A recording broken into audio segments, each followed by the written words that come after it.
hoping everything is gonna be. Oh no, I'm gonna get a copyright. You showed the name of a song on your thing, and it's a violation. No. I'm hoping I can get started here. I'm in one of those states of things. Well,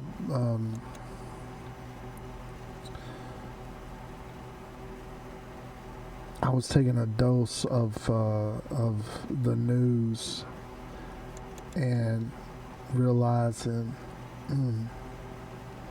how far behind I am.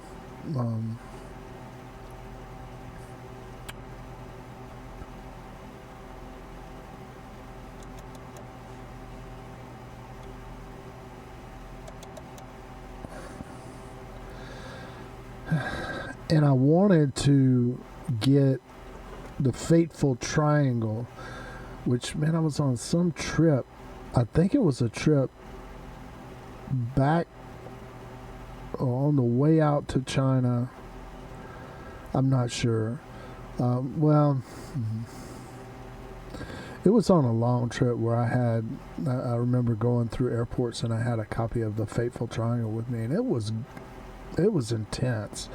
It was a really good book, and I was like, man, I should be reading this book while I'm, on the audio book while I'm playing my game.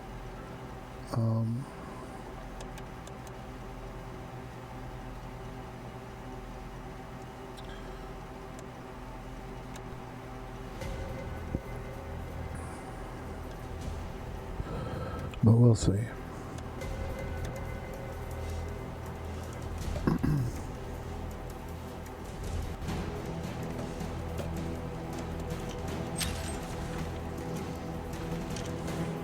Deathmatch City.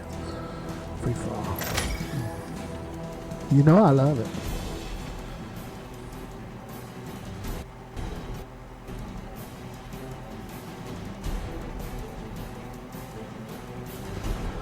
But anyway, Fateful Triangle. I ended up, I didn't bring it up. I was like right on the edge of it, and I was like, this Hans Kringla is a book that I've been putting off to read too long. So if I'm going to listen to anything, it's going to be this. It's going to be this one.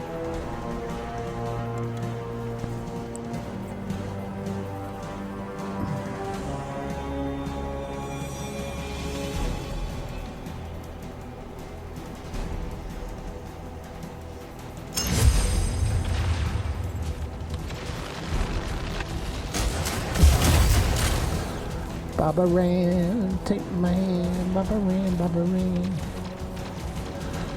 Ooh,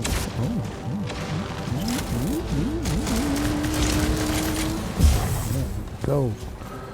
Fishy, fishy.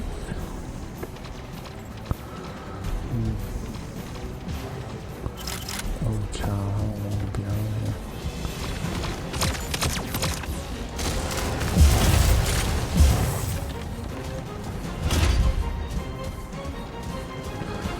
Did not want to jump down there, but it was when they in that channel like that, it's kind of it's an opportunitize.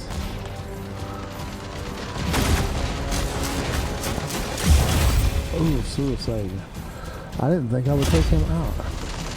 Missile route was a lot of times is not enough. Ah! You jerk. See, I got him too. Damn turkey. I can see the electron photon around his forehead. Where'd he go?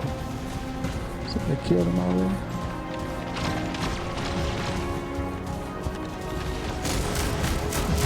Ooh. Okay. Come on, Suicide. You know you want to get me.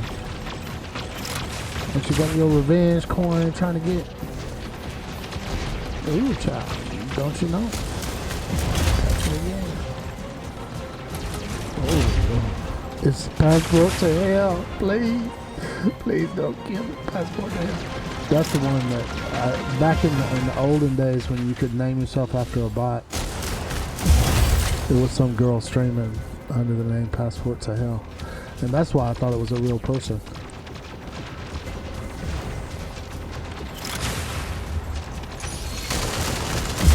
Ooh, help! My goodness, Lord. I just need a little, quiet time.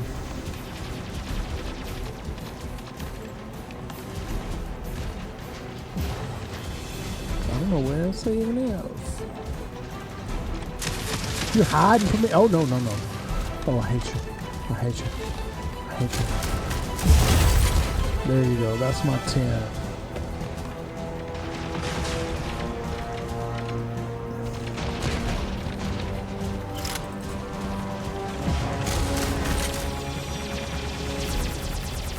Ooh, how did that happen?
Oh man, I'm sorry.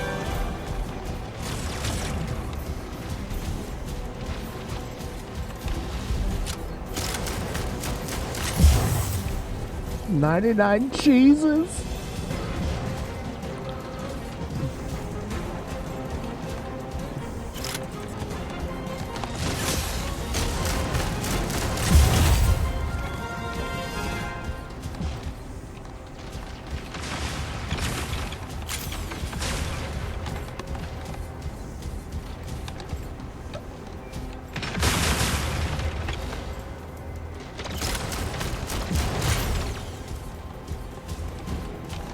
Help.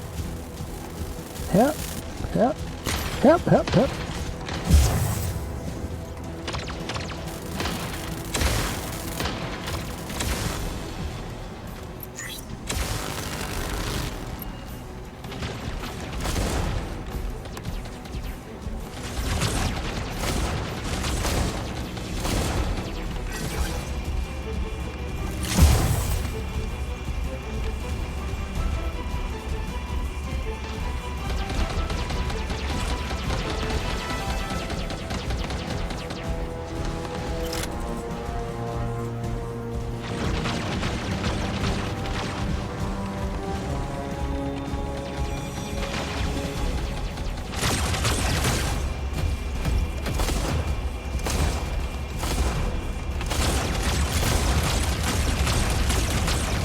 Mess me up.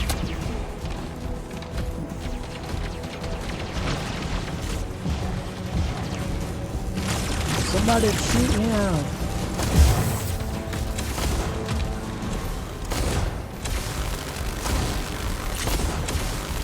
I'm dead. Help, help. Oh, save me. Somebody. Save me. Help, no. Yeah. Ah!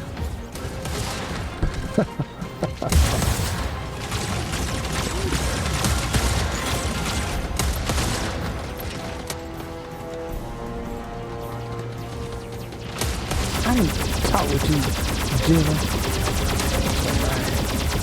Ember gun fools out.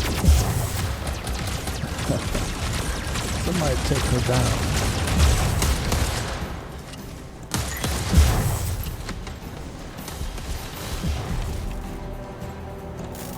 Oh, I got this stupid.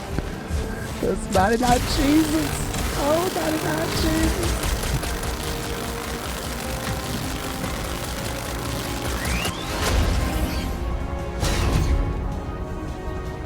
I could tell she was annoying people. Stupid bot.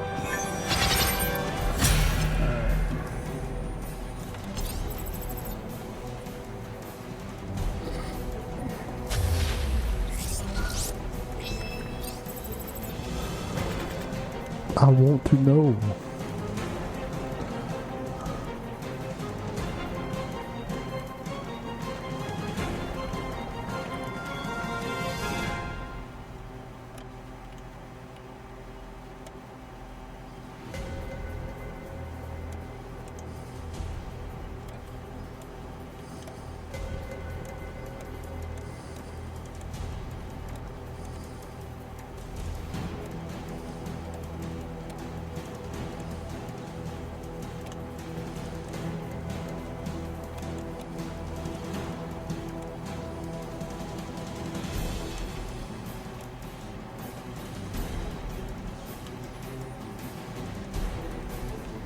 What's gonna happen? I do not know.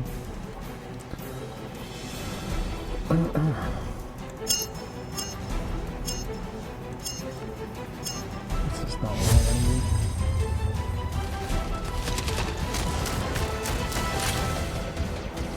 Oh, I hate you. I really. I should have taken him out. Oh.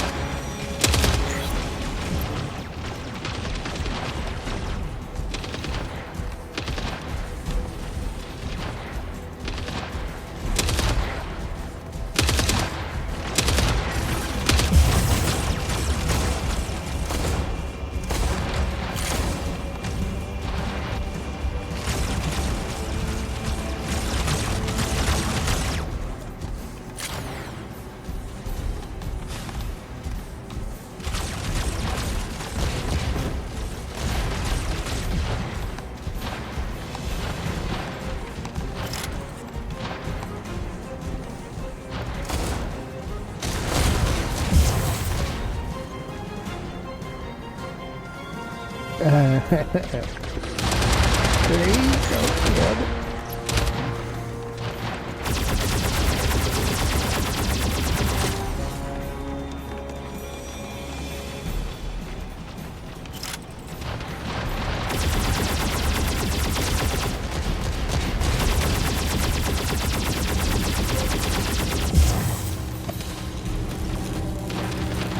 Shoot me in the back.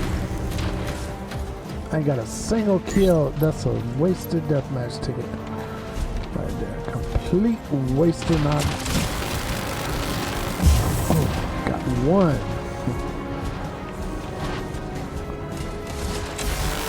Hello.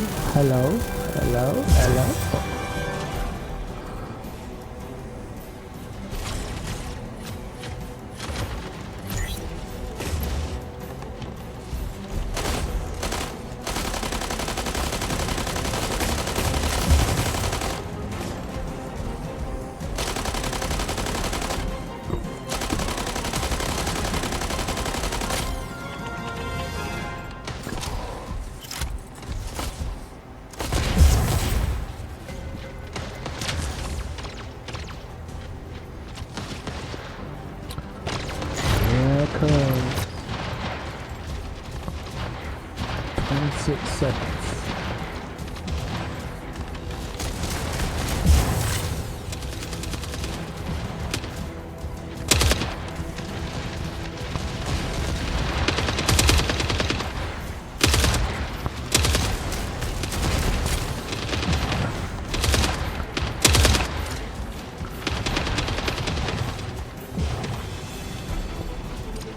Oh well.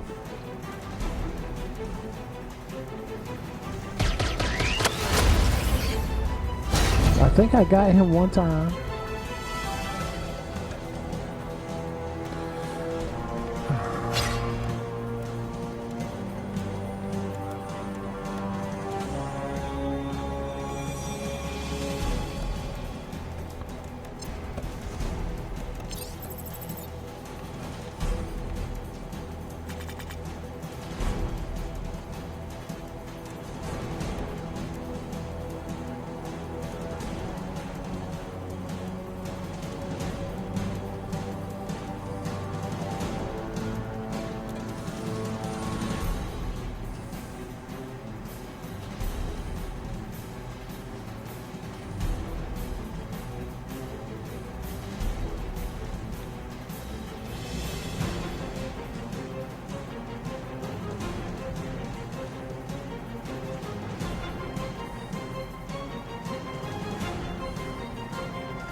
Ooh, it didn't kill him. My stuff is not killing them anymore.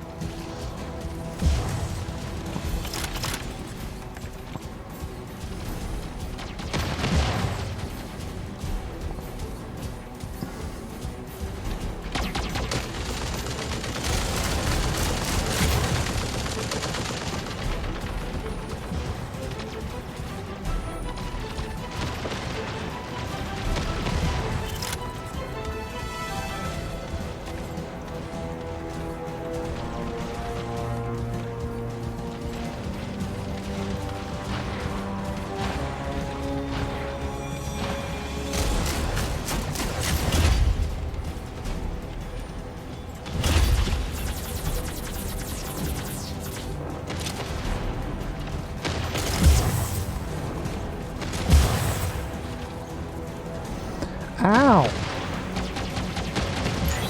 Quit it.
Alright, I'm getting ready to do this thing.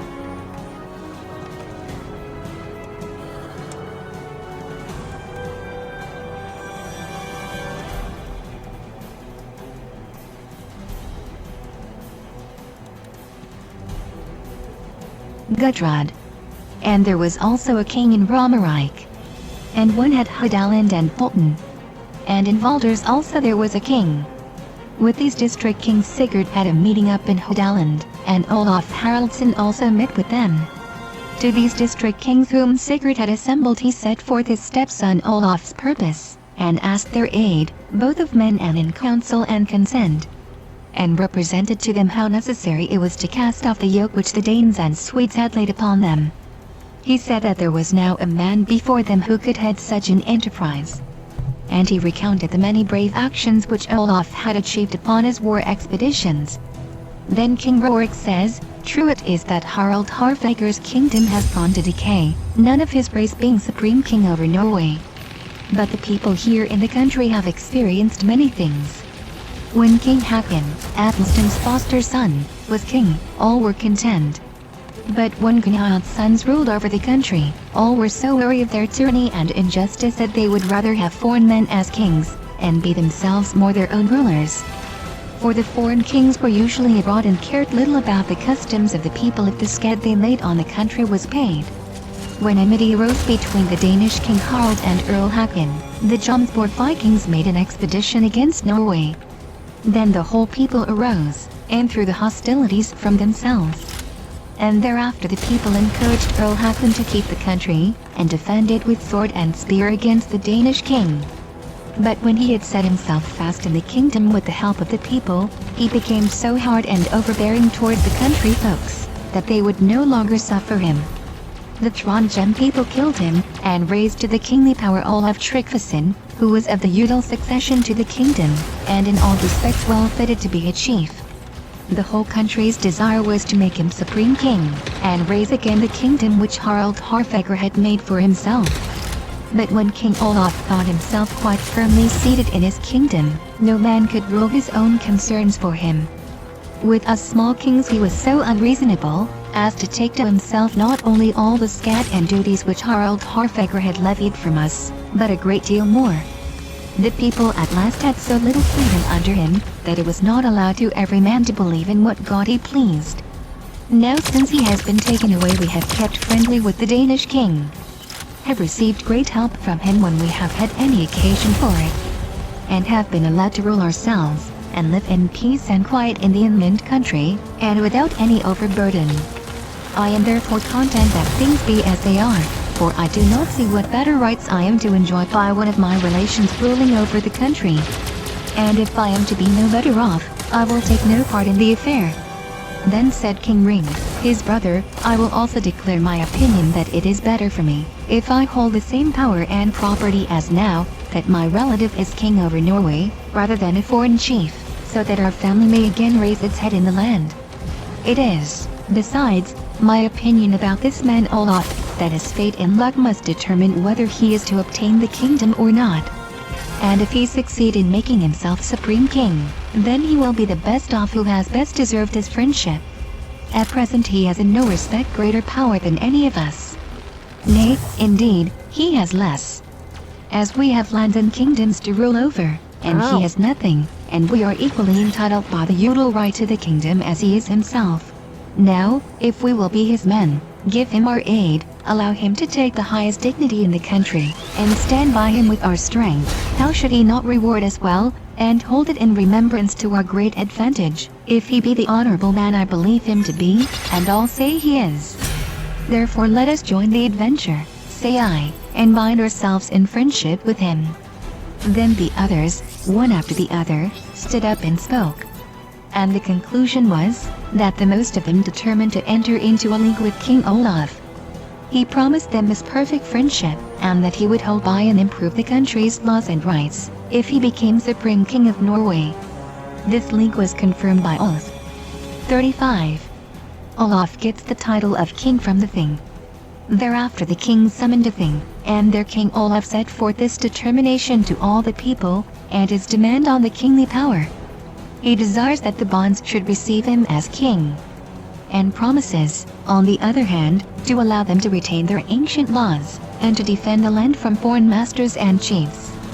On this point he spoke well, and long, and he got great praise for his speech. Then the kings rose and spoke, the one after the other, and supported his cause, and this message to the people.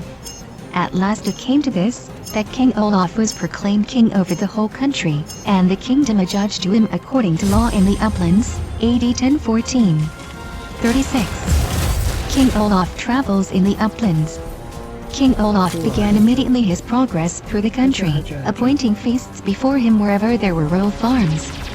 First he traveled round in Hodaland, and then he proceeded north to Gudbrandsdal. And now it went as King Sigurd Syr had foretold, that people streamed to him from all quarters. And he did not appear to have need for half of them, for he had nearly 300 men. But the entertainments bespoken did not half serve. For it had been the custom that kings went about in guest quarters in the uplands with 60 or 70 men only, and never with more than 100 men. The king therefore hastened over the country, only stopping one night at the same place.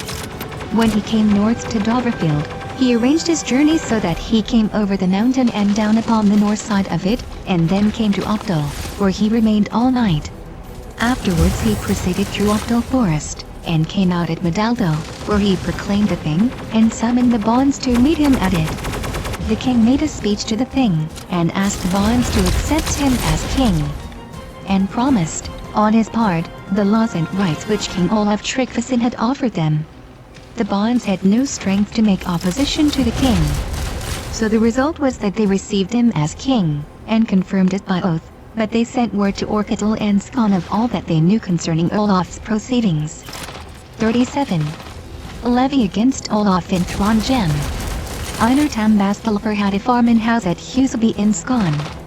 And now when he got news of Olaf's proceedings, he immediately split up a war arrow, and sent it out as a token to the four quarters, north, south, east, west, to call together all free and unfree men in full equipment of war, there with the message, that they were to defend the land against King Olaf. The message went to Orketel, and thence to Galardal, where the whole war force was to assemble. 38. Olaf's progress in Trondheim. King Olaf proceeded with his men down into Orketel, and advanced in peace and with all gentleness. But when he came to Gradar he met the assembled bonds, amounting to more than 700 men. Then the king arrayed his army, for he thought the bonds were to give battle. When the bonds saw this, they also began to put their men in order. But it went on very slowly, for they had not agreed beforehand who among them should be commander. Now when King Olaf saw there was confusion among the bonds, he sent to them Thor Gudbrandsson. And when he came he told them King Olaf did not want to fight them, but named 12 of the ablest men in their flock of people, who were desired to come to King Olaf. The bonds agreed to this. And the 12 men went over rising ground which is there, and came to the place where the king's army stood in array. The king said to them, Ye bonds have done well to give me an opportunity to speak with you, for now I will explain to you my errand here to the Trondheim country. First I must tell you, what ye already must have heard, that Earl Hakon and I met in summer. And the issue of our meeting was, that he gave me the whole kingdom he possessed in the Trondheim country, which, as ye know, consists of Orketel, Galardal, Strand, and Aina district. As a proof of this, I have here with me the very men who were present, and saw the earl's and my own hands given upon it, and heard the word and oath, and witnessed the agreement the earl made with me. Now I offer you peace and law, the same as King Olaf Tryggvason offered before me. The king spoke well, and long, and ended by proposing to the bonds two conditions, either to go into his service and be subject to him, or to fight him. Thereupon the 12 bonds went back to their people, and told the issue of their errand, and considered with the people what they should resolve upon. Although they discussed the matter backwards and forwards for a while, they preferred at last to submit to the king. And it was confirmed by the oath of the bonds. The king now proceeded on his journey, and the bonds made feasts for him. The king then proceeded to the seacoast, and got ships. And among others he got a long ship of 20 benches of rowers from Gunnar of Gelman. Another ship of 20 benches he got from Loden of Vigia. And 3 ships of 20 benches from the farm of Angber on the Ness which farmer Earl Hakon had possessed, but a steward managed it for him, by name Bard White. The king had, besides, 4 or 5 boats. And with these vessels he went in all haste into the fjord of Trondheim. 39. of Earl Spain's proceedings. Earl Spain was at that time far up in the Trondheim fjord at Steinkjer, which at that time was a merchant town, and was there preparing for the Yule festival, AD 1015. When Einar Tambaskalfur heard that the Orkdal people had submitted to King Olaf, he sent men to Earl Spain to bring him the tidings. They went first to Nidaros, and took a rowing boat which belonged to Einar, with which they went out into the fjord, and came one day late in the evening to Steinkjer, where they brought to the Earl the news about all King Olaf's proceedings.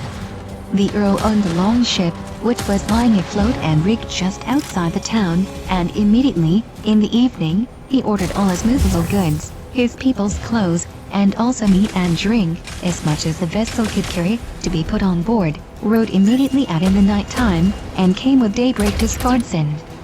There he saw King Olaf rowing in with his fleet into the fjord. The Earl turned towards the land within Mosarvik, where there was a thick wood, and lay so near the rocks that the leaves and branches hung over the vessel. They cut down some large trees, which they laid over the quarter on the seaside, so that the ship could not be seen for leaves, especially as it was scarcely clear daylight when the king came rowing past them. The weather was calm, and the king rowed in among the islands. And when the king's fleet was out of sight, the Earl rowed out of the fjord, and on to Frosta, where his kingdom lay, and there he landed. 40. Earl Spain's and Einar's consultations. Earl Spain sent men out to Galardal to his brother-in-law, Einar Tambaskalfur. And when Einar came, the Earl told him how it had been with him and King Olaf, and that now he would assemble men to go out against King Olaf, and fight him. Einar answers, "We should go to work cautiously, and find out what King Olaf intends doing. And not let him hear anything concerning us but that we are quiet. It may happen that if he hears nothing about our assembling people, he may sit quietly where he is in Steinkjer all the Yule. For there is plenty prepared for him for the Yule feast. But if he hears we are assembling men, he will set right out of the fjord with his vessels, and we shall not get hold of him." Einar's advice was taken, and the Earl went to Stjordal, into guest quarters among the bonds. When King Olaf came to Steinkjer, he collected all the meat prepared for the Yule feast, and made it be put on board, procured some transport vessels, took meat and drink with him, and got ready to sail as fast as possible, and went out all the way to Nidaros.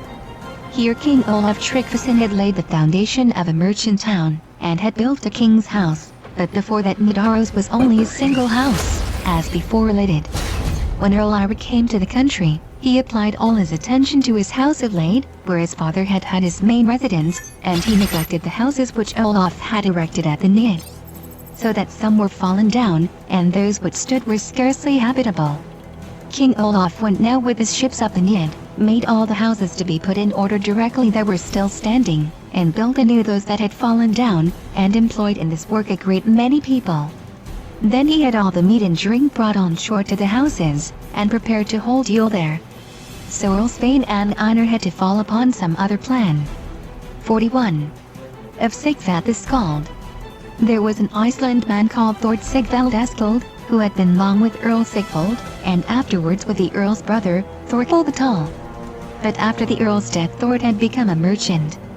He met King Olaf on his Viking cruise in the west, and entered into his service, and followed him afterwards. He was with the king when the incidents above related took place. Thord had a son called Sigvat fostered in the house of Thorkel at Apaviden, in Iceland. When he was nearly a grown man, he went out of the country with some merchants. And the ship came in autumn to the Trondheim country, and the crew lodged in the Herd district. The same winter King Olaf came to Trondheim, as just now related by us. Now when Sigvat heard that his father Thord was with the king, he went to him, and stayed a while with him. Sigvat was a good skald at an early age. He made a lay in honor of King Olaf, and asked the king to listen to it. The king said he did not want poems composed about him, and said he did not understand the skald's craft. Then Sigvat sang, "Rider of dark blue ocean steeds, allow one skald to sing thy deeds, and listen to the song of one who can sing well, if any can. For should the king despise all others, and show no favor to my brothers, yet I may all men's favor claim, who sing still of our great king's fame." King Olaf gave Sigvat as a reward for his purse a gold ring that weighed half a mark, and Sigvat was made one of King Olaf's court men. Then Sigvat sang, I willingly receive this sword, by land or sea, on shore, on board, I trust that I shall ever be worthy the sword received from thee. A faithful follower thou hast found, a generous master I have found. Master and servant both have made just what best suits them by this trade. Earl Svein had, according to custom, taken one half of the harbor dues from the Iceland ship traders about autumn, AD 1014. For the Earls Eirik and Hakon had always taken one half of these and all other revenues in the Trondheim country. Now when King Olaf came there, he sent his men to demand that half of the tax from the Iceland traders. And they went up to the king's house and asked Sigvat to help them. He went to the king, and sang, My prayer, I trust, will not be vain, no gold fight have I to gain. All that the king himself here wins, is not red gold, but a few skins. It is not right that these poor men, their harbor dues should pay again. That they paid once I know is true. Remit, great king, what scarce is due. 42. Of Earl Svein.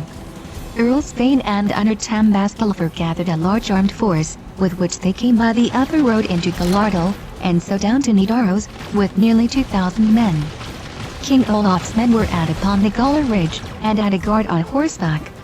They became aware that a force was coming down the Galardal, and they brought word of it to the king about midnight. The king got up immediately, ordered the people to be wakened, and they went on board of the ships, bearing all their clothes and arms on board, and all that they could take with them, and then rowed out of the river. Then came the earl's men to the town at the same moment, took all the Christmas provision, and set fire to the houses. King Olaf went out of the fjord down to Orkidal, and there landed the men from their ships.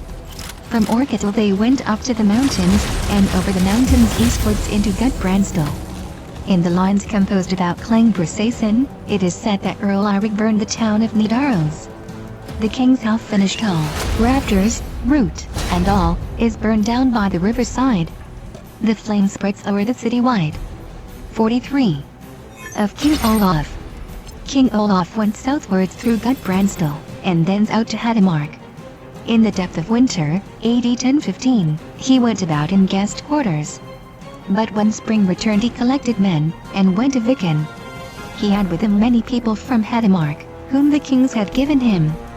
And also many powerful people from among the bonds joined him, among whom Ketilkau from Ringanes.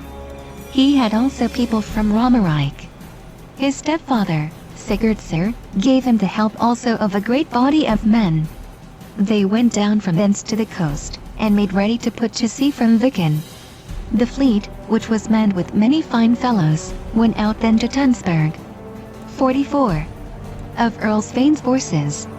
After Yule, AD 1015, Earl Svein gathers all the men of the Trondheim country, proclaims a levy for an expedition, and fits out ships.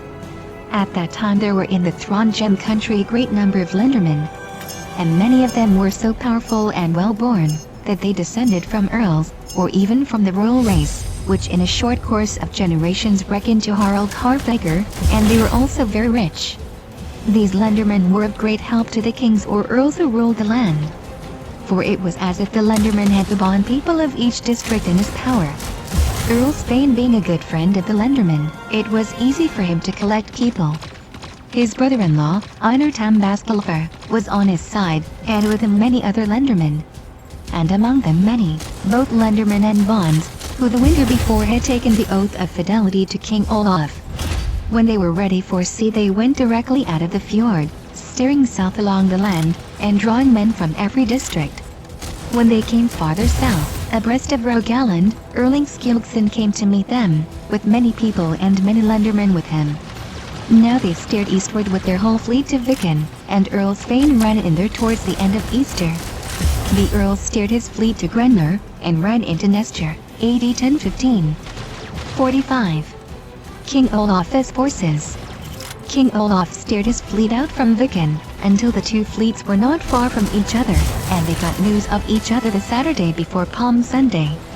King Olaf himself had a ship called the Carl's Head, on the bow of which a king's head was carved out, and he himself had carved it. This head was used long after in Norway on ships which kings steered themselves.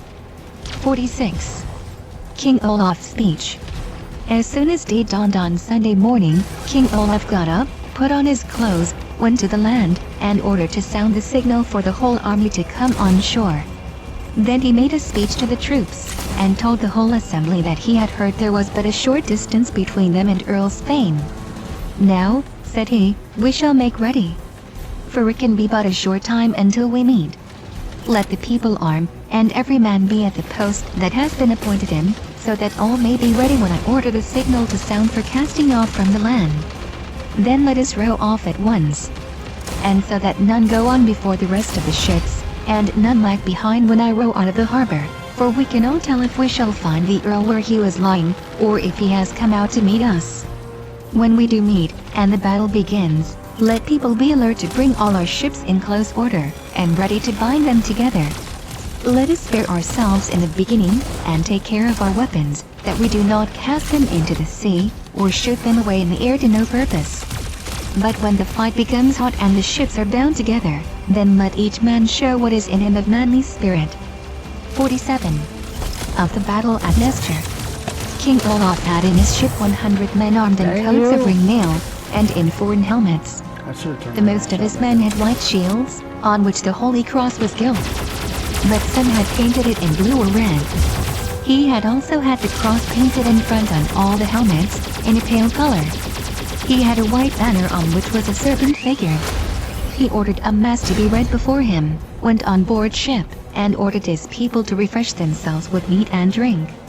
He then ordered the war horns to sound to battle, to leave the harbor, and row off to seek the Earl.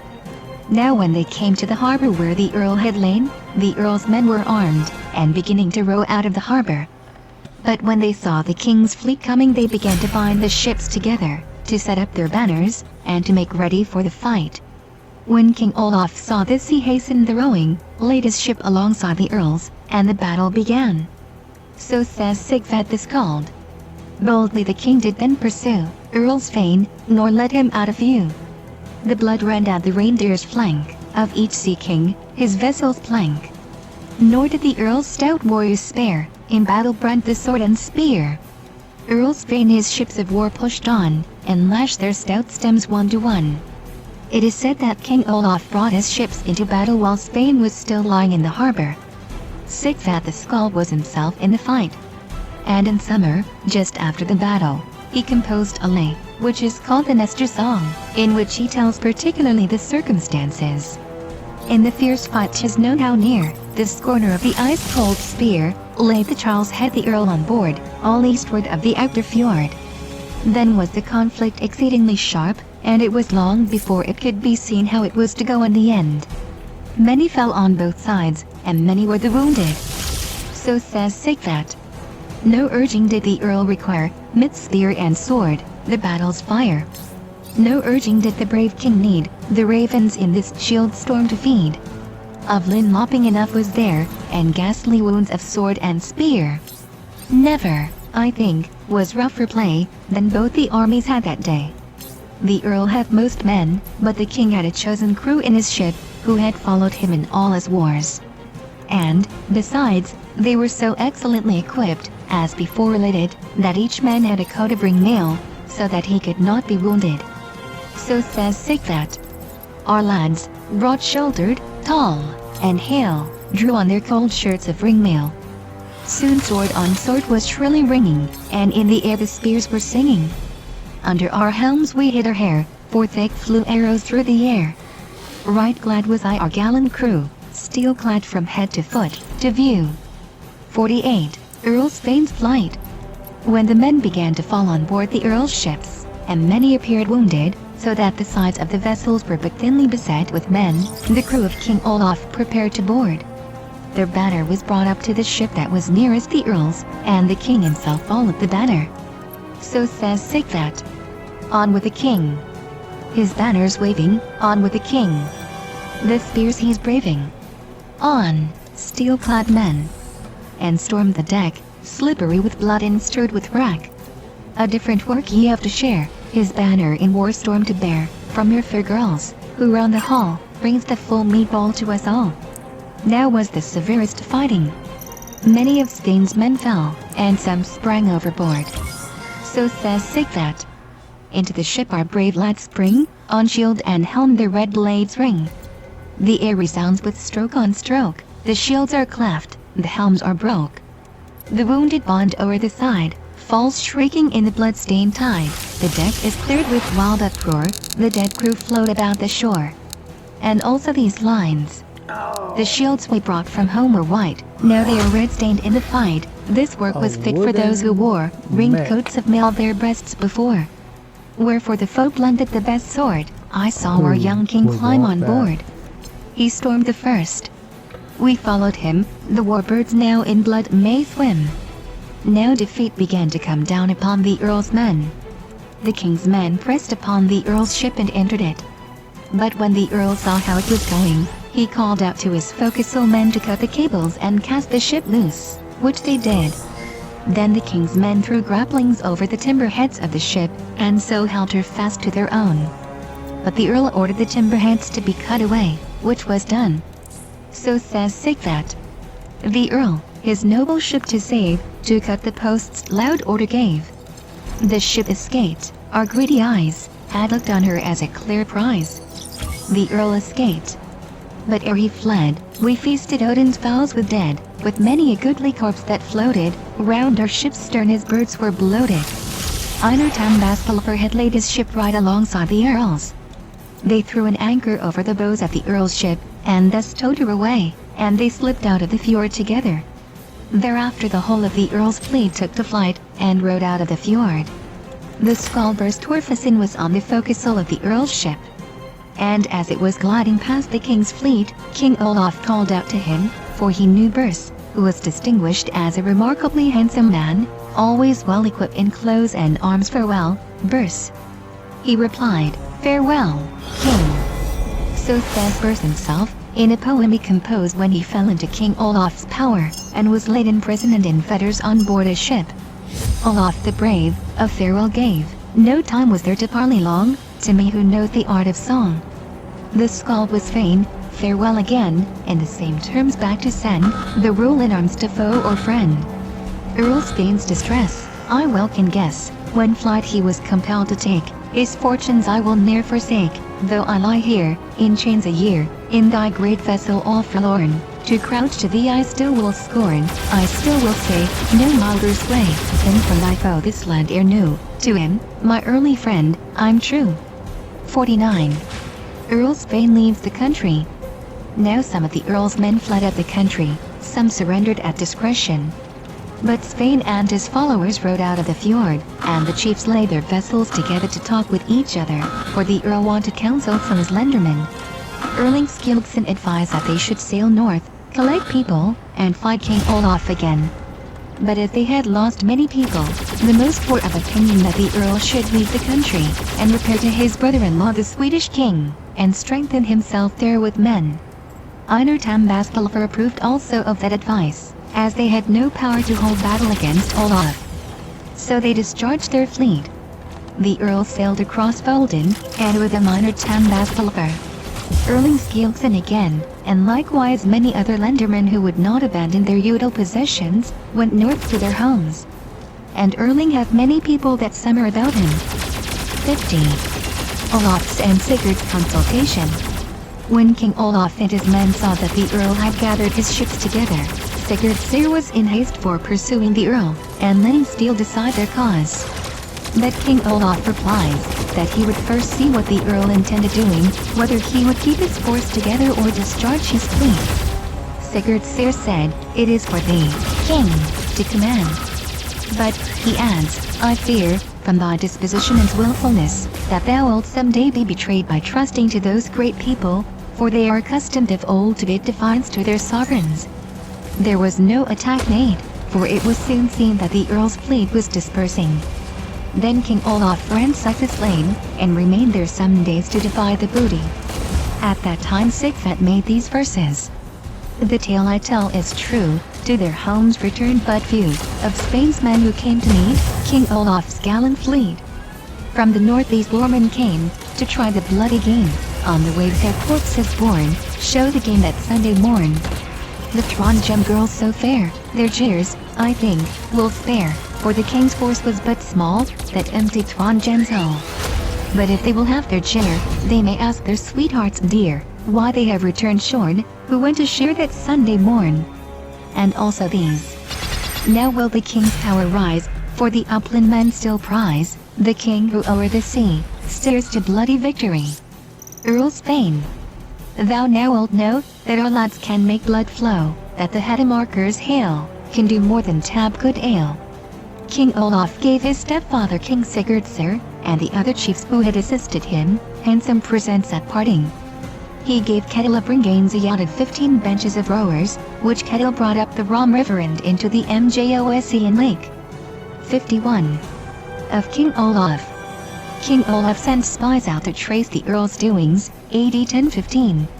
And when he found that the Earl had left the country he sailed out west, and to Viken, where many people came to him. At the thing there he was taken as king, and so he proceeded all the way to the Naze. And when he heard that Erling Skilksson had gathered a large force, he did not tarry in North Actor, but sailed with a steady fair wind to the Trondheim country. For there it appeared to him was the greatest strength of the land, if he could subdue it for himself while the Earl was abroad. When Olaf came to Trondheim there was no opposition, and he was elected there to be king. In harvest, AD 1015, he took his seat in the town of Nidaros, and collected the needful winter provision, AD 1016. He built the king's house, and raised Clement's Church on the spot on which it now stands. He parceled out building ground, which he gave to bonds, merchants, or others who he thought would build. There he sat down with many men at arms around him. For he put no great confidence in the Trondheim people, if the Earl should return to the country. The people of the interior of the Trondheim country showed this clearly, for he got no lenscat from them. 52. Plan of Spain and the Swedish king. Earl Spain went first to Svitstad to his brother-in-law Olaf the Swedish king, told him all that had happened between him and Olaf the Thick, and asked his advice about what he should now undertake. The king said that the Earl should stay with him if he liked, and get such a portion of his kingdom to rule over as should seem to him sufficient. Or otherwise, says he, I will give thee help of forces to conquer the country again from Olaf. The Earl chose the latter. For all those among his men who had great possessions in Norway, which was the case with many who were with him, were anxious to get back. And in the council they held about this, it was resolved that in winter they should take the landway over Helsingjaland and Jämtland, and so down into the Trondheim land. For the Earl reckoned most upon the faithful help and strength of the Trondheim people of the interior as soon as he should appear there. In the meantime, however, it was determined to take a cruise in summer in the Baltic to gather property. 53. Earl Spain's death. Earl Spain went eastward with his forces to Russia, and passed the summer, AD 1015, in marauding there. But on the approach of autumn returned with his ships to Svitstad. There he fell into a sickness, which proved fatal. After the Earl's death some of the people who had followed him remained in Svitstad. Others went to Helsingjaland, thence to Jämtland, and so from the east over the dividing ridge of the country to the Trondheim district, where they told all that had happened upon their journey, and thus the truth of Earl Spain's death was known, AD 1016. 54. Of the Trondheim people. Einar Tambaskalver, and the people who had followed him went in winter to the Swedish king, and were received in a friendly manner. There were also among them many who had followed the Earl. The Swedish king took it much amiss that Olaf the Thick had set himself down in his scant lands, and driven the Earl out of them, and therefore he threatened the king with his heaviest vengeance when opportunity offered. He said that Olaf ought not to have had the presumption to take the dominions which the Earl had held of him. And all the Swedish king's men agreed with him. But the Trondheim people, when they heard for certain that the Earl was dead and could not be expected back to Norway, turned all to obedience to King Olaf. Many came from the interior of the Trondheim country, and became King Olaf's men. Others sent word and tokens that they would service him. Then, in autumn, he went into the interior of Trondheim, and held things with the bonds, and was received as king in each district. He returned to Nidaros, and brought there all the king's scat and revenue, and had his winter seat provided there, AD 1016. 55. of King Olaf's household. King Olaf built a king's house in Nidaros, and in it was a large room for his court, with doors at both ends. The king's high seat was in the middle of the room, and within sat his court bishop, Grimkel, and next him his other priests. Without them sat his counselors. And in the other high seat opposite to the king sat his marshal, Bjorn, and next to him his pursuivants. When people of importance came to him, they also had a seat of honor. The ale was drunk by the firelight. He divided the service among his men after the fashion of other kings. He had in his house 60 courtmen and 30 pursuivants. And to them he gave pay in certain regulations. He had also 30 house servants to do the needful work about the house, and procure what was required. He had, besides, many slaves. At the house were many outbuildings, in which the courtmen slept. There was also a large room, in which the king held his court meetings. 56. Of King Olaf's habits. It was King Olaf's custom to rise betimes in the morning, put on his clothes, wash his hands, and then go to the church and hear the matins and morning mass. Thereafter he went to the thing meeting, to bring people to agreement with each other, or to talk of one or the other matter that appeared to him necessary. He invited to him great and small who were known to be men of understanding. He often made them recite to him the laws which Hakon Athelstan's foster son had made for Trondheim. And after considering them with those men of understanding, he ordered laws adding to or taking from those established before. But Christian privileges he settled according to the advice of Bishop Grimbel and other learned priests, and bent his whole mind to uprooting heathenism, and old customs which he thought contrary to Christianity. And he succeeded so far that the bonds accepted of the laws which the king proposed. So says Sigvat. The king, who at the helm guides his warlike ship through clashing tides, now gives one law for all the land, a heavenly law, which long will stand. King Olaf was a good and very gentle man, of little speech, and open-handed although greedy of money. Sigvat the Skald, as before related, was in King Olaf's house, and several Iceland men. The king asked particularly how Christianity was observed in Iceland, and it appeared to him to be very far from where it ought to be. For, as to observing Christian practices, it was told the king that it was permitted there to eat horse flesh, to expose infants as heathens do, besides many other things contrary to Christianity. They also told the king about many principal men who were then in Iceland. Skap Thordsson was then the lagman of the country. He inquired also of those who were best acquainted with it about the state of people in other distant countries. And his inquiries turned principally on how Christianity was observed in the Orkney, Shetland, and Faroe Islands, and, as far as he could learn, it was far from being as he could have wished. Such conversation was usually carried on by him, or else he spoke about the laws and rights of the country. 57. King Olaf's messengers. The same winter, AD 1016, came messengers from the Swedish king, Olaf the Swede, out of Svechad, and their leaders were two brothers, Thorgothskard and Asgot the Bailiff. And they had 24 men with them. When they came from the eastward, over the ridge of the country down into Verdal, they summoned a thing of the bonds, talked to them, and demanded of them scat and duties upon account of the king of Sweden. But the bonds, after consulting with each other, determined only to pay the scat which the Swedish king required in so far as King Olaf required none upon his account, but refused to pay scat to both. The messengers proceeded farther down the valley, but received at everything they held the same answer, and no money. They went forward to Skåne, held a thing there, and demanded scat. But it went there as before. Then they came to Stjordal, and summoned a thing, but the bonds would not come to it.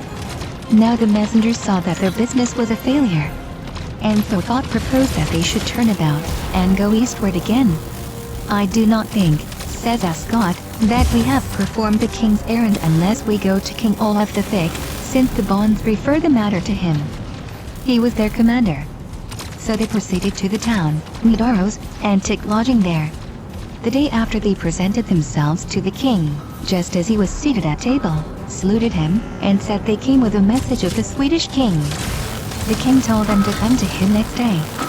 Next day the king, having heard mass, went to his thing house, ordered the messengers of the Swedish king to be called, and told them to produce their message. Then Thorgot spoke, and told first what his errand was, and next how the Trondheim people of the interior had replied to it, and asked the king's decision on the business, that they might know what result their errand there was to have. The king answers, while the earls ruled over the country, it was not to be wondered at if the country people thought themselves bound to obey them, as they were at least of the royal race of the kingdom. But it would have been more just if those earls had given assistance and service to the kings who had a right to the country, rather than to foreign kings, or to stir up opposition to their lawful kings, depriving them of their land and kingdom. With regard to Olaf the Swede, who calls himself entitled to the kingdom of Norway, I, who in fact am so entitled, can see no ground for his claim. But well remember this scathe and damage we have suffered from him and his relations.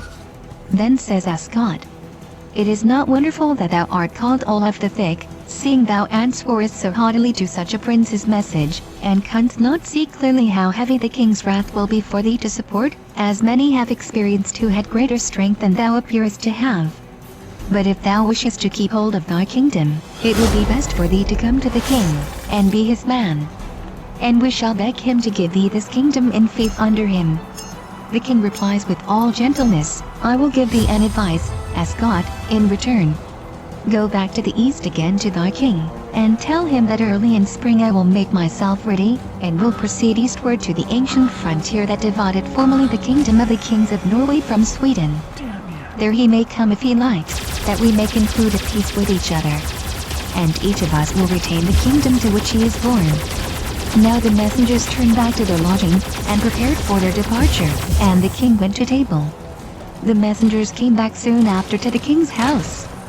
But the doorkeepers saw it, and reported it to the king, who told them not to let the messengers in. I will not speak with them, said he. Then the messengers went off, and Thorgot said he would now return home with his men. But Ascot insisted still that he would go forward with the king's errand, so they separated. Thorgot proceeded accordingly through Stream.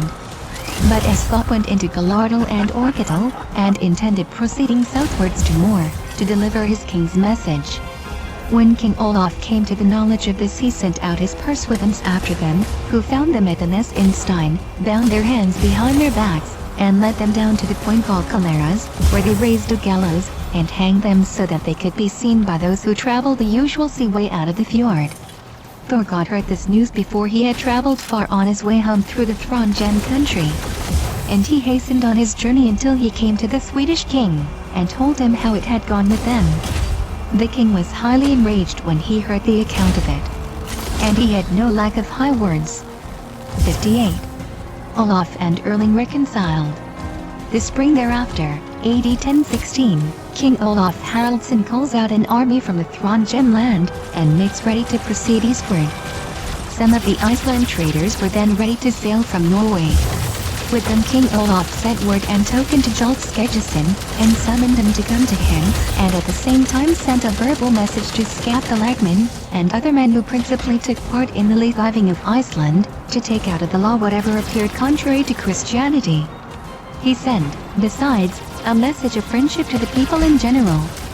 The king then proceeded southwards and south along the coast, stopping at every district, and holding things with the bonds. And in each thing he ordered the Christian law to be read, together with the message of salvation through their belonging, and with which many ill customs and much heathenism were swept away at once among the common people, for the earls had kept well the old laws and rights of the country.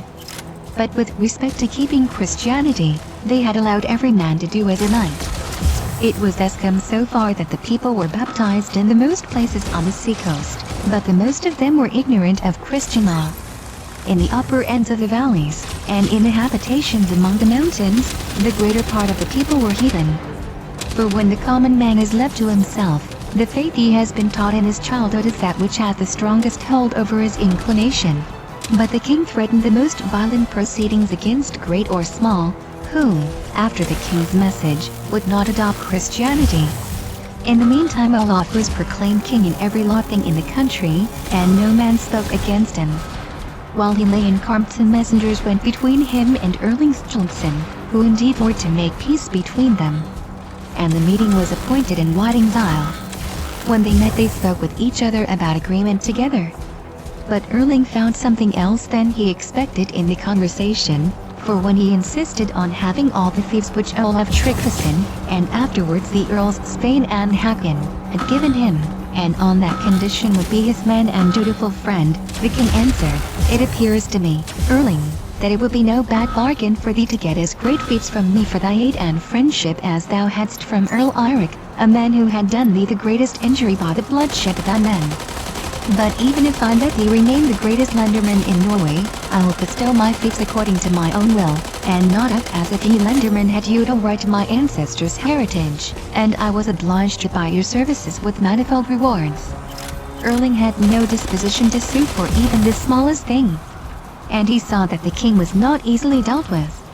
He saw also that he had only two conditions before him. The one was to make no agreement with the king, and stand by the consequences. The other to leave it entirely to the king's pleasure. Although it was much against his inclination, he chose the latter, and merely said to the king, "The service will be the most useful to thee which I give with a free will."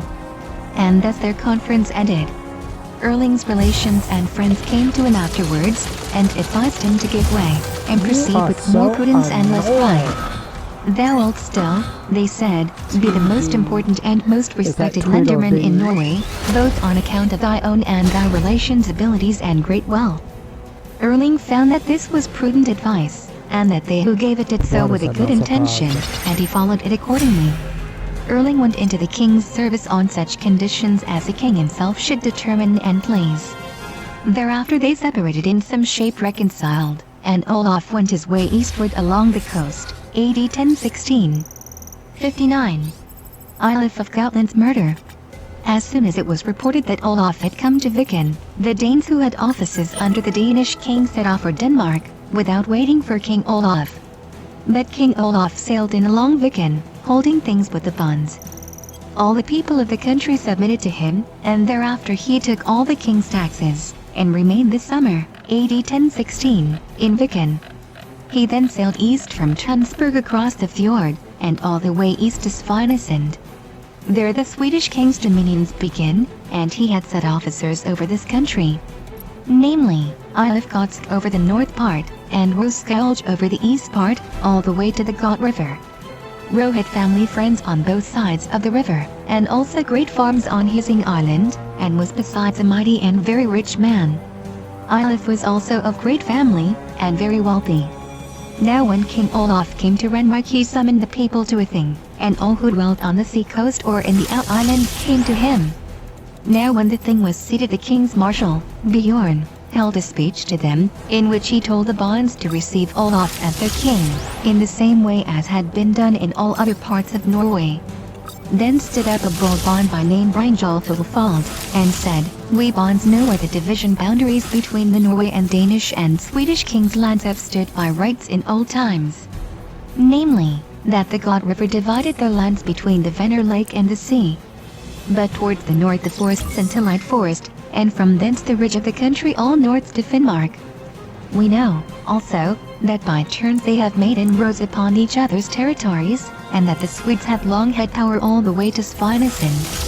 But, sooth to say, I know that it is the inclination of many rather to serve the King of Norway, but they dare not. For the Swedish king's dominions surround us, both eastward, southwards, and also up the country. And besides, it may be expected that the King of Norway must soon go to the north, where the strength of his kingdom lies, and then we have no power to withstand the Gotlanders. Now it is for the king to give us good counsel, for we have great desire to be his men." After the thing, in the evening, Brynjolf was in the king's tent, and the day after likewise, and they had much private conversation together. Then the king proceeded eastwards along Viken. Now when Eilif heard of his arrival, he sent out spies to discover what he was about. But he himself, with 30 men, kept himself high up in the habitations among the hills, where he had gathered together bonds. Many of the bonds came to King Olaf, but some sent friendly messages to him. People went between King Olaf and Eilif, and they entreated each separately to hold a thing meeting between themselves, and make peace in one way or another. They told Eilif that they might expect violent treatment from King Olaf if they opposed his orders. but promised Eilif he should not want men. It was determined that they should come down from the high country, and hold a thing with the bonds and the king. King Olaf thereupon sent the chief of his pursuivants, Thorlang, with 6 men, to Brynjolf. They were equipped with their coats of mail under their cloaks, and their hats over their helmets. The following day the bonds came in crowds down with Eilif. And in his suite was Brynjolf, and with him Thorir. The king laid his ships close to a rocky knoll that stuck out into the sea, and upon it the king went with his people, and sat down. Below was a flat field, on which the bonds' force was. But Eilif's men were drawn up, forming a shield fence before him. Bjorn the marshal spoke long and cleverly upon the king's account, and when he sat down Eilif arose to speak. But at the same moment Thorlang rose, drew his sword, and struck Eilif on the neck, so that his head flew off. Then the whole bond force started up. But the Gutland men set off in full flight, and Thorir with his people killed several of them. Now when the crowd was settled again, and the noise over the king stood up, and told the bonds to seat themselves. They did so, and then much was spoken. The end of it was that they submitted to the king, and promised fidelity to him. And he, on the other hand, promised not to desert them, but to remain at hand until the discord between him and the Swedish Olaf was settled in one way or other. King Olaf then brought the whole northern district under his power, and went in summer eastward as far as the Got River, and got all the kings scattered among the islands. But when summer, AD 1016, was drawing towards an end he returned north to Viken, and sailed up the Rom River to a waterfall called Sarp. On the north side of the fall, a point of land juts out into the river. There the king ordered a rampart to be built right across the ness, of stone, turf, and wood, and a ditch to be dug in front of it. So that it was a large earthen fort or burg, which he made a merchant town of. He had a king's house put up, and ordered the building of Mary Church. He also laid out plans for other houses, and got people to build on them. In harvest, AD 1016, he let everything be gathered there that was useful for his winter residence, AD 1017, and sat there with a great many people, and the rest he quartered in the neighboring districts. The king prohibited all exports from Viken to Gutland of herrings and salt, which the Gutland people could all do without. This year the king held a great Yule feast, to which he invited many great bonds. 60. The history of Evingaroren. There was a man called Evingaroren, who was a great man, of high birth, who had his descent from the East Agder country. Every summer he went out on a Viking cruise, sometimes to the West Sea, sometimes to the Baltic, sometimes south to Flanders, and had a well-armed cutter, Snekia, of 20 benches of rowers. He had been also at Nestor, and given his aid to the king. And when they separated the king promised him his favor, and Evin, again, promised to come to the king's aid whenever he was required. This winter, AD 1017, Evin was at the Yule feast of the king, and received goodly gifts from him. Brynjolf of the Fog was also with the king, and he received a Yule present from the king of a gold-mounted sword, and also a farm called Vetaland, which is a very large head farm of the district. Brynjolf composed a song about these gifts, of which the refrain was, "The song famed hero to my hand, gave a good sword, and Vetaland." The king afterwards gave him the title of Lenderman, and Brynjolf was ever after the king's greatest friend. 61. Thrindwite's murder. This winter, AD 1017, Thrindwite from Trondheim went east to Gemtalen, to take up scat upon account of King Olaf. But when he had collected the scat he was surprised by men of the Swedish king, who killed him and his men, 12 in all, and brought the scat to the Swedish king. King Olaf was very ill-pleased when he heard this news. 62.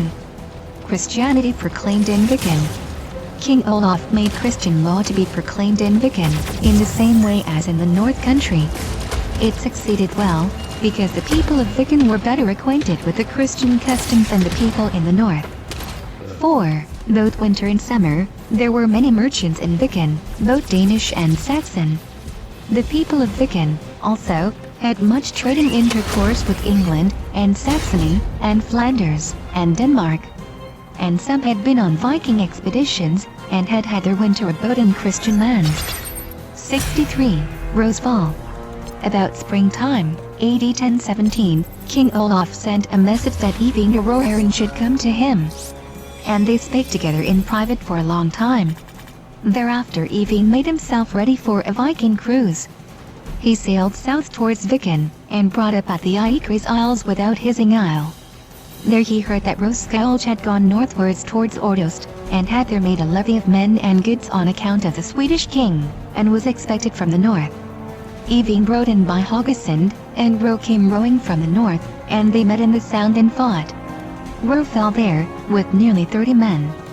And Eyvind took all the goods Ro had with him. Eyvind then proceeded to the Baltic, and was all summer on a Viking cruise. 64. Fall of Gudlike and Thorgot.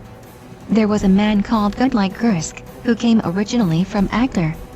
He was a great merchant, who went far and wide by sea, was very rich, and drove a trade with various countries. He often went east to Gardarike, Russia, and therefore was called Gudlike Kursk, the Russian. This spring, AD 1017, Gudlike fitted out his ship, and intended to go east in summer to Russia. King Olaf sent a message to him that he wanted to speak to him. And when Gudlike came to the king, he told him he would go in partnership with him, and told him to purchase some costly articles which were difficult to be had in his country. Gudlike said that it should be according to the king's desire. The king ordered as much money to be delivered to Gudlike as he thought sufficient, and then Gudlike set out for the Baltic. They lay in a sound in Gotland. And there it happened, as it often does, that people cannot keep their own secrets, and the people of the country came to know that in this ship was Olaf the Thick's partner. Gudlike went in summer eastwards to Novgorod, where he bought fine and costly clothes, which he intended for the king as a state dress, and also precious furs, and remarkably splendid table utensils. In autumn, AD 1017, as Gudlike was returning from the east, he met a contrary wind, and lay for a long time at the island Aland. There came Thorgot's guard, who in autumn had heard of Gudlike's course, in a long ship against him, and gave him battle. They fought long, and Gudlike and his people defended themselves for a long time. But the numbers against them were great, and Gudlike and many of his ship's crew fell, and a great many of them were wounded. Thorgot took all their goods, and King Olaf's, and he and his comrades divided the booty among them equally. But he said the Swedish king ought to have the precious articles of King Olaf, as these, he said, should be considered as part of the scat due to him from Norway. Thereafter Thorgot proceeded east to Svitjod. These tidings were soon known. And as Eyvindr came soon after to Ireland, he heard the news, and sailed east after Thorgot and his troop, and overtook them among the Swedish isles on the coast, and gave battle. There Thorgot and the most of his men were killed, and the rest sprang overboard. Eyvind took all the goods and all the costly articles of King Olaf which they had captured from Gudlike, and went with these back to Norway in autumn, and delivered to King Olaf his precious wares. The king thanked him in the most friendly way for his proceeding, and promised him anew his favor and friendship. At this time Olaf had been 3 years king over Norway, AD 1015 to 1017. 65. Meeting of Olaf and Ragnvald. This same summer, AD 1017, King Olaf ordered a levy, and went out eastwards to the Got River, where he lay a great part of the summer. Messages were passing between King Olaf, Earl Ragnvald, and the Earl's wife, Ingebjorg, the daughter of Trygve. She was very zealous about giving King Olaf of Norway every kind of help, and made it a matter of her deepest interest. For this there were 2 causes. She had a great friendship for King Olaf, and also she could never forget that the Swedish king had been won at the death of her brother, Olaf Tryggvason, and also that he, on that account only, had any presence to rule over Norway. The Earl, by her persuasion, turned much towards friendship with King Olaf, and it proceeded so far that the Earl and the king appointed a meeting, and met at the Got River. They talked together of many things, but especially of the Norwegian and Swedish kings' relations with each other, both agreeing, as was the truth also, that it was the greatest loss, both to the people of Viken and of Gotland, that there was no peace for trade between the 2 countries. And at last both agreed upon a peace, and still stand of arms between them until next summer. And they parted with mutual gifts and friendly speeches. 66. King Olaf the Swede. The king thereupon returned north to Viken, and had all the royal revenues up to the Got River. And all the people of the country there had submitted to him. King Olaf the Swede had so great a hatred of Olaf Haraldsson, that no man dared to call him by his right name in the king's hearing. They called him the Thick Man, and never named him without some hard-by name. 67. Account of the reconciliation. The bonds and Viken spoke with each other about there being nothing for it but that the king should make peace and alliance with each other, and insisted upon it that they were badly used by the kings going to war. That nobody was so bold as to bring these murmurs before the king. At last they begged Bjorn the Marshal to bring this matter before the king, and entreat him to send messengers to the Swedish king to offer peace on his side. Bjorn was disinclined to do this, and put it off from himself with excuses. But on the entreaties of many of his friends, he promised at last to speak of it to the king. But declared, at the same time, that he knew it would be taken very ill by the king to propose that he should give way in anything to the Swedish king. This same summer, AD 1017, Jarl Skekjesson came over to Norway from Iceland, according to the message sent him by King Olaf, and went directly to the king. He was well received by the king, who told him to lodge in his house, and gave him a seat beside Bjorn the Marshal, and Jarl became his comrade at table. There was good fellowship immediately between them. Once, when King Olaf had assembled the people and bonds to consult upon the good of the country, Bjorn the Marshal said, "What think you, king, of the strife that is between the Swedish king and you? Many people have fallen on both sides, without its being at all more determined than before what each of you shall have of the kingdom. You have now been sitting in Viken 1 winter and 2 summers, and the whole country to the north is lying behind your back unseen. And the men who have property or feudal rights in the north are weary of sitting here. Now it is the wish of Lenderman, of your other people, and of the bonds that this should come to an end. There is now a truce, agreement, and peace with the Earl, and the West Gotland people who are nearest to us. And it appears to the people it would be best that you send messengers to the Swedish king to offer a reconciliation on your side. And, without doubt, many who are about the Swedish king will support the proposal, for it is a common gain for those who dwell in both countries, both here and there." This speech of Bjorn's received great applause. Then the king said, "It is fair, Bjorn, that the advice thou hast given should be carried out by thyself. Thou shalt undertake this embassy thyself, and enjoy the good of it, if thou hast advised well. And if it involve any man in danger, thou hast involved thyself in it. Moreover, it belongs to thy office to declare to the multitude what I wish to have told." Then the king stood up, went to the church, and had high mass sung before him, and thereafter went to table. The following day Jarl said to Bjorn, "Why art thou so melancholy, man? Art thou sick, or art thou angry at any one?" Bjorn tells Jarl his conversation with the king, and says it is a very dangerous errand. Jarl says, it is their lot who follow kings that they enjoy high honors, and are more respected than other men, but stand often in danger of their lives, and they must understand how to bear both parts of their lot. The king's luck is great, and much honor will be gained by this business, if it succeed. Bjorn answered, "Since thou makest so light of this business in thy speech, wilt thou go with me? The king has promised that I shall have companions with me on the journey." "Certainly," says Jarl. "I will follow thee, if thou wilt, for never again shall I fall in with such a comrade if we part." 68.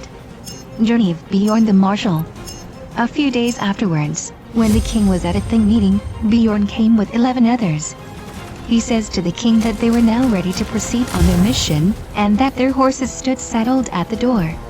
"And now," says he, "I would know with what errand I am to go, or what orders thou givest us." The king replies, "Ye shall carry these my words to the Swedish king, that I will establish peace between our countries up to the frontier which Olaf Tryggvason had before me. And each shall bind himself faithfully not to trespass over it. But with regard to the loss of people, no man must mention it if peace there is to be. For the Swedish king cannot with money pay for the men the Swedes have deprived us of." Thereupon the king rose, and went out with Bjorn and his followers.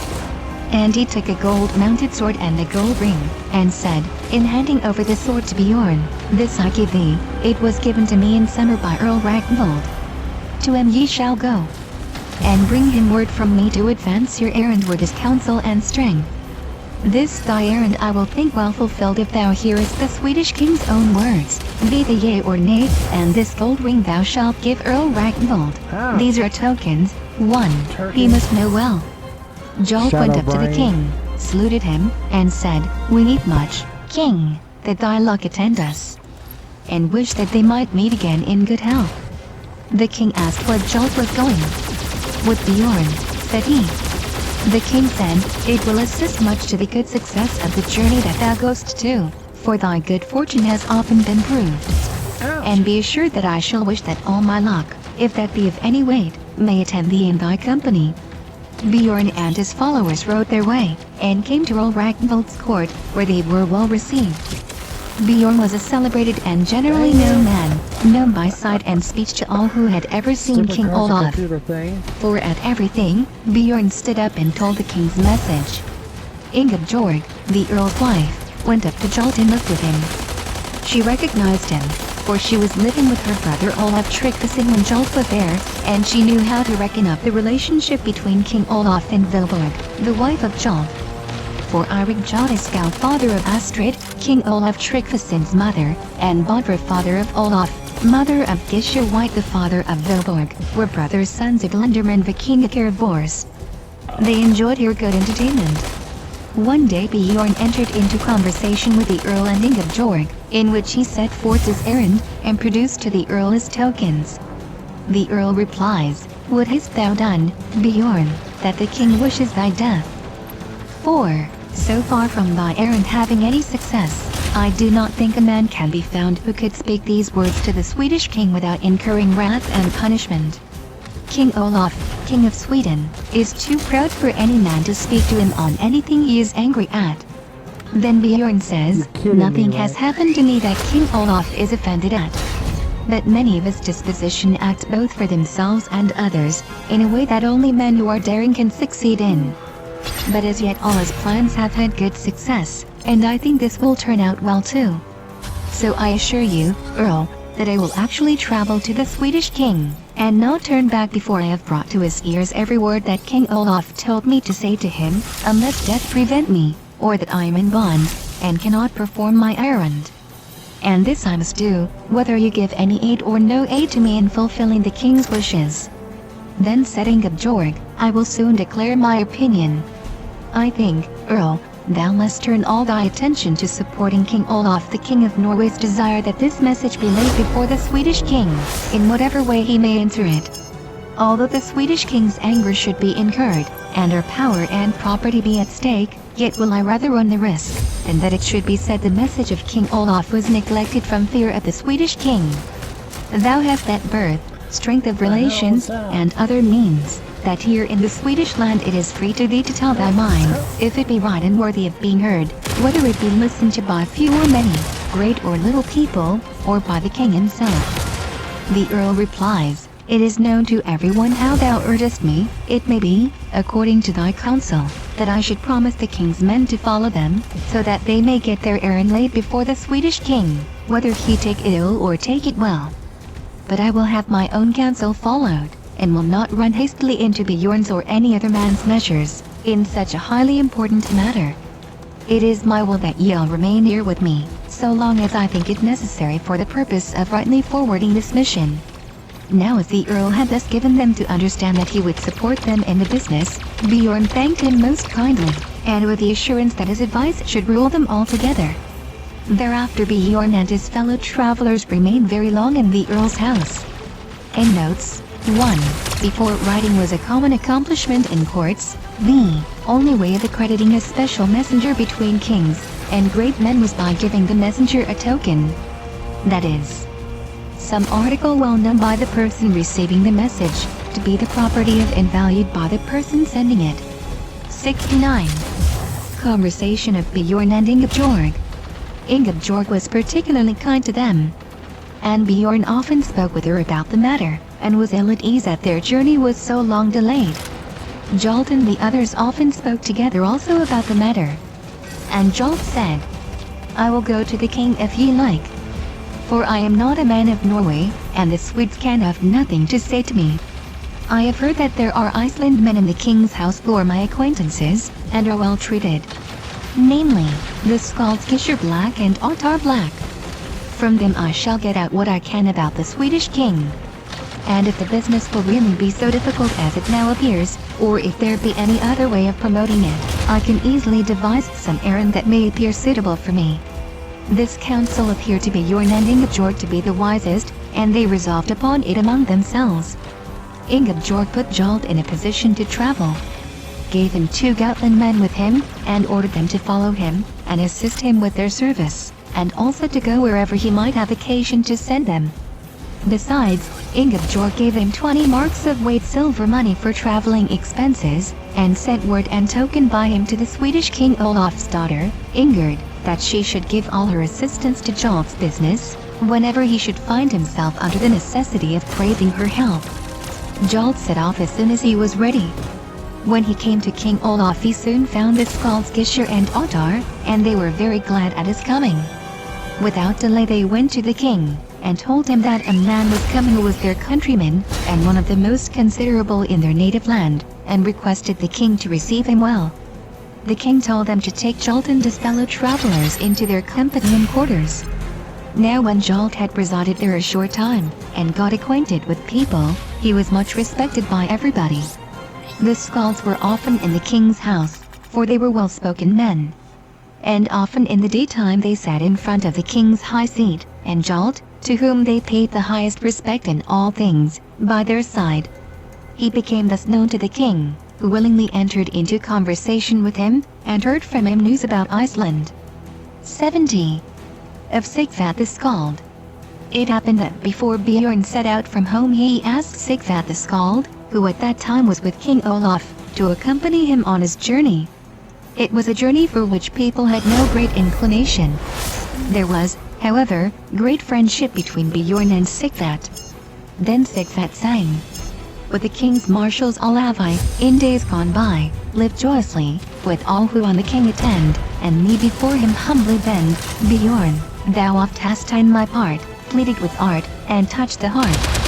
Bjorn, brave stainer of the sword, thou art my friend, I trust thy word." While they were riding up to Gotland, Sigvat made these verses. Down the fjord sweep wind and rain, our stout ship sails and tackles strain. Wet to the skin, we're sound within, and gaily o'er the waves are dancing, our sea steed o'er the waves high prancing. Through Lister sea, flying all free. All from the wind with swelling sail, we merrily scud before the gale, and reach the sound, where we were bound. And now our ship, so gay and grand, glides past the green and lovely land, and at the isle, moors for a while. Our horse hoofs now leave hasty print. We ride, up Easter's scanty stint, in heat and haste, o'er Gotland's waste, though in a hurry to be married, the king can't say that we have tarried. One evening late they were riding through Gotland, and Sigvat made these verses. The very horse will at nightfall, gallop right well to reach his stall. When night meets day, with hasty hoof, he plies the road to reach a roof. Far from the Danes, we now may ride, safely by stream or mountainside. But, in this twilight, in some ditch, the horse and rider both may pitch. They rode through the merchant town of Skara, and down the street to the earl's house. He sang, "The shy sweet girls, from window high, in wonder peep at the sparks that fly, from our horses' heels, as down the street, of the earl's town we ride so fleet. Spur on, that every pretty lass, may hear our horse hoofs as we pass, clatter upon the stones so hard, and echo round the paved courtyard." 71. Jolt Skeggesen while he was in Svithian. One day Jolt, and the Skalds with him, went before the king, and he began thus, "It has so happened, king, as is known to you, that I have come here after a long and difficult journey. But when I had once crossed the ocean and heard of your greatness, it appeared to me unwise to go back without having seen you in your splendor and glory. Now it is a law between Iceland and Norway, that Icelandmen pay landing due when they come into Norway, but while I was coming across the sea I took myself all the landing dues from my ship's people. But knowing that thou have the greatest right to all the power in Norway, I hastened hither to deliver to you the landing dues. With this he showed the silver to the king, and laid 10 marks of silver in Gissur Black's lap. The king replied, "Few have brought us any such dues from Norway for some time. And now, Jolt, I will return you my warmest thanks for having given yourself so much trouble to bring us the landing dues, rather than pay them to our enemies. But I will that thou shouldst take this money from me as a gift, and with it my friendship." Jolt thanked the king with many words, and from that day set himself in great favor with the king, and often spoke with him. For the king thought, what was true, that he was a man of much understanding and eloquence. Now Jolt told Gissur and Ottar that he was sent with tokens to the king's daughter Ingerd, to obtain her protection and friendship. And he begged of them to procure him some opportunity to speak with her. They answered, that this was an easy thing to do, and went one day to her house, where she sat at the drinking table with many men. She received the Skalds in a friendly manner, for they were known to her. Jolt brought her a salutation from the earl's wife, Ingebjorg, and said she had sent him here to obtain friendly help and succor from her, and in proof whereof produced his tokens. The king's daughter received him also kindly, and said he should be welcome to her friendship. They sat there till late in the day drinking. The king's daughter made Jolt tell her much news, and invited him to come often and converse with her. He did so, came there often, and spoke with the king's daughter, and at last entrusted her with the purpose of Bjorn's and his comrades' journey, and asked her how she thought the Swedish king would receive the proposal that there should be a reconciliation between the kings. The king's daughter replied, that, in her opinion, it would be a useless attempt to propose to the king any reconciliation with Olaf the Thick. For the king was so enraged against him, that he would not suffer his name to be mentioned before him. It happened one day that Jolt was sitting with the king and talking to him, and the king was very merry and drunk. Then Jolt said, "Manifold splendor and grandeur have I seen here, and I have now witnessed with my eyes what I have often heard of, that no monarch in the north is so magnificent, but it is very vexatious that we who come so far to visit it have a road so long and troublesome, both on account of the great ocean, but more especially because it is not safe to travel through Norway for those who are coming here in a friendly disposition. But why is there no one to bring proposals for a peace between you and King Olaf the Thick? I heard much in Norway, and in West Gotland, of the general desire that this peace should have taken place. And it has been told me for truth, as the Norway king's words, that he earnestly desires to be reconciled to you. And the reason I know is, that he feels how much less his power is in yours. It is even said that he intends to pay his court to your daughter Ingerd. And that would lead to a useful peace, for I have heard from people of credit that he is a remarkably distinguished man." The king answers, "Thou must not speak thus, Jolt. But for this time I will not take it amiss of thee, as thou dost not know what people have to avoid here. That fat fellow shall not be called king in my court, and there is by no means a stuff in him that people talk of, and thou must see thyself that such a connection is not suitable. For I am the 10th king in Uppsala who, relation after relation, has been sole monarch over the Swedish, and many other great lands, and all have been the superior kings over other kings in the northern countries. But Norway is little inhabited, and the inhabitants are scattered. There have only been small kings there. And although Harald Harfager was the greatest king in that country, and strove against the small kings, and subdued them, yet he knew so well his position that he did not covet the Swedish dominions, and therefore the Swedish kings let him sit in peace, especially as there was relationship between them. Thereafter, while Hakon Athelston's foster son was in Norway he sat in peace, until he began to maraud in Gotland and Denmark, on which a war force came upon him, and took from him both life and land. Gunhild's sons also were cut off when they became disobedient to the Danish kings. And Harald Gormson joined Norway to his own dominions, and made it subject to Skat to him. And we reckon Harald Gormson to be of less power and consideration than the Uppsala kings, for our relation Styrbjorn subdued him, and Harald became his man. And yet Eirik the Victorious, my father, rose over Styrbjorn's head when it came to a trial between them. When Olaf Tryggvason came to Norway and proclaimed himself king, we would not permit it, but we went with King Svein, and cut him off. And thus we have appropriated Norway, as thou hast not heard, and with no less right than if I had gained it in battle, and by conquering the kings who ruled it before. Now thou canst well suppose, as a man of sense, that I will not let slip the kingdom of Norway for this thick fellow. It is wonderful he does not remember how narrowly he made his escape, when we had Pandeman in the Malur Lake. Although he slipped away with life from thence, he ought, methinks, to have something else in his mind than to hold out against us Swedes. Now, Jolt, thou must never again open thy mouth in my presence on such a subject. Jolt saw sufficiently that there was no hope of the king's listening to any proposal of a peace, and desisted from speaking of it, and turned the conversation to something else.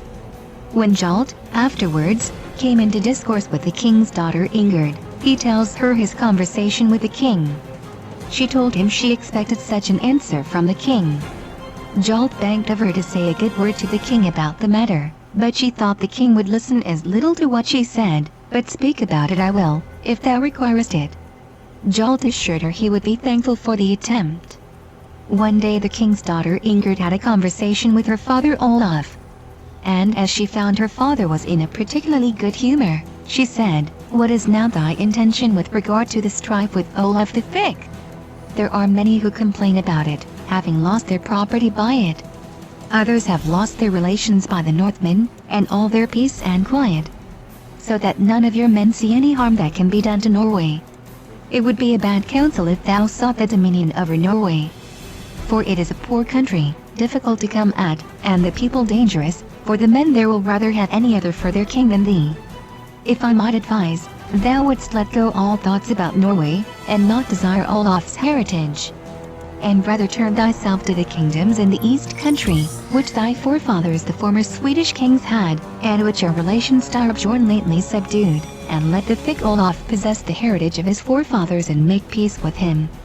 The king replies in a rage, "It is thy counsel, Ingerd, that I should let slip the kingdom of Norway, and give thee in marriage to this thick Olaf.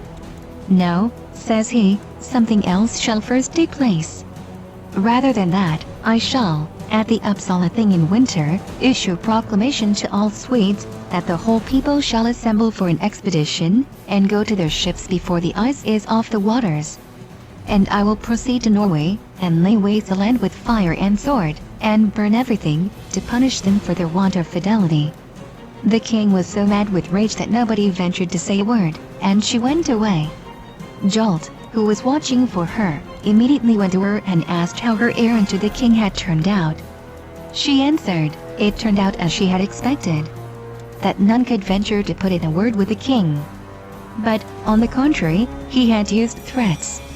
And she begged Jolt never to speak of the matter again before the king.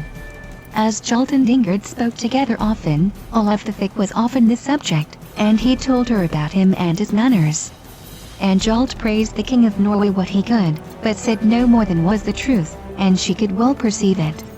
Once, in a conversation, Jolt said to her, "May I be permitted, daughter of the king, to tell thee what lies in my mind?" "Speak freely," says she. "But so that I alone can hear it." "Then," said Jolt, "what would be thy answer, if the Norway king Olaf sent messengers to thee with the errand to propose marriage to thee?" She blushed, and answered slowly but gently, "I have not made up my mind to answer to that. But if Olaf be in all respects so perfect as thou tellest me, I could wish for no other husband. Unless, indeed, thou hast gilded him over with thy praise more than sufficiently." Jolt replied, that he had in no respect spoken better of the king than was true. They often spoke together on the same subject. Ingerd begged Jolt to be cautious not to mention it to any other person, for the king would be enraged against him if it came to his knowledge. Jolt only spoke of it to the Skalds Gisher and Ottar, who thought it was the most happy plan, if it could but be carried into effect. Ottar, who was a man of great power of conversation, and much beloved in the court, soon brought up the subject before the king's daughter, and recounted to her, as Jolt had done, all King Olaf's excellent qualities. Often spoke Jolt and the others about him. And now that Jolt knew the result of his mission, he sent those Gotland men away who had accompanied him, and let them return to the Earl with letters, one, which the king's daughter Ingrid sent to the Earl and Ingeborg. Jolt also let them give a hint to the Earl about the conversation he had had with Ingrid, and her answer thereto, and the messengers came with it to the Earl a little before Yule. Endnotes 1. This seems the first notice we have in the sagas of written letters being sent instead of tokens and verbal messages. L. 72. Olaf's journey to the Outlands. When King Olaf had dispatched Bjorn and his followers to Gotland, he sent other people also to the uplands, with the errand that they should have guest quarters prepared for him, as he intended that winter, AD 1018, to live as guest in the uplands. For it had been the custom of former kings to make a progress in guest quarters every third year in the uplands. In autumn he began his progress from Sarpsborg, and went first to Vingalmark. He ordered his progress so that he came first to lodge in the neighborhood of the forest habitations, and summoned to him all the men of the habitations who dwelt at the greatest distance from the head habitations of the district. And he inquired particularly how it stood with their Christianity, and, where improvement was needful, he taught them the right customs. If any there were who would not renounce heathen ways, he took the matter so zealously that he drove some out of the country, mutilated others of hands or feet, or stung their eyes out, hung up some, cut down some with the sword. But let none go unpunished who would not serve God. He went thus through the whole district, sparing neither great nor small. He gave them teachers, and placed these as thickly in the country as he saw needful. In this manner he went about in that district, and had 300 deadly men at arms with him. And then proceeded to Romerike. He soon perceived that Christianity was thriving less the farther he proceeded into the interior of the country. He went forward everywhere in the same way, converting all the people to the right faith, and severely punishing all who would not listen to his word. 73. Treachery of the Upland Kings. Now when the king who at that time ruled in Romerike heard of this, he thought it was a very bad affair. For every day came men to him, both great and small, who told him what was doing. Therefore this king resolved to go up to Hedmark, and consult King Rorik, who was the most eminent for understanding of the kings who at that time were in the country. Now when these kings spoke with each other, they agreed to send a message to Gudrod, the valley king north in the Gudbrandsdal, and likewise to the king who was in Hodaland, and bid them to come to Hedmark, to meet Rorik and the other kings there. They did not spare their traveling. For 5 kings met in Hedmark, at a place called Ringsaker. Ring, King Rorik's brother, was the 5th of these kings. The kings had first a private conference together, in which he who came from Romerike first took up the word, and told of King.